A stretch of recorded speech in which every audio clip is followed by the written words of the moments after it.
жазған арызым бойынша жооп беришти да. Анан сиздерге берем. Танышып көрүңүздөр. Агдөө айылынын тургуну Эркинбек Ниязалиев юридикалык кеңеш алууга муктаж. Буга байланыштуу ал акысыз юридикалык кеңеш алуу үчүн мамлекет кепилдеген юридикалык жардамды координациялоо боюнча борборунун өкүлдөрүнө кайрылып, керектүү кеңештерге ээ болду. Мен деле мурда көп кызматтарда иштеп жүрдүм, бирок мындай кайрылып эле келем. Мен мынакей азыр кайрылып отурам.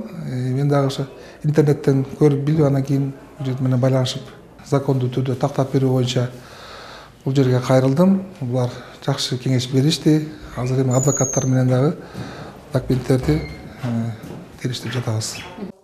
Бүгүн республиканын бардык аймактарында юстиция министрлигине караштуу мамлекет кепилдеген юридикалык жардамды координациялоо боюнча борборунун өкүлдөрү тарабынан жарандарга акысыз кеңеш берүү акциясы башталды.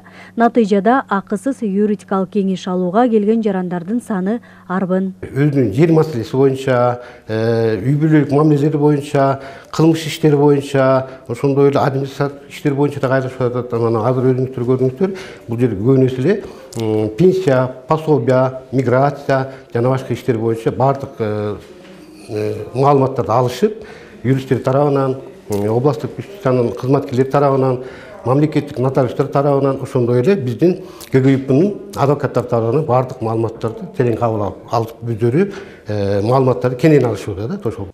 Жарандар арасында социалдык маселелер, пенсия, жөлөк пул алуу, жер тилкелерин берүү жана документтерди тариздөөгө байланышкан көйгөйлөр менен кайрылгандар көп.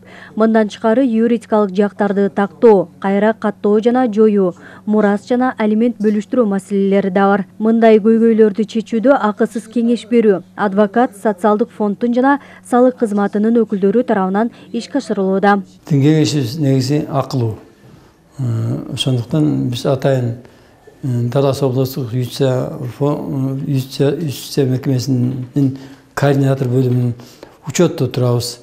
Анан ошондой жардамсыз адамдарга ошо координатор Молдокановдун жардамы менен бизге ошол адамдар жиберилет. Анан биз тийиштүү юридикалык жардамыбызды берип, тийиштүү укуктук документ түзүп беребиз. Акысыз. Негизи Талас облусундагы юстиция башкармалыгынын кызматкерлери тарабынан жарандарга юридикалык кеңеш берилип турат. Бүгүн жарандарга акысыз юридикалык кеңеш берүү акциясынын алкагында жалпы 64 жаранга укуктук жардам көрсөтүлдү. Гүлжамал Багышбекова, Бексултан Рахатбек уулу, Ынтымак Мейманбеков, Талас шаары.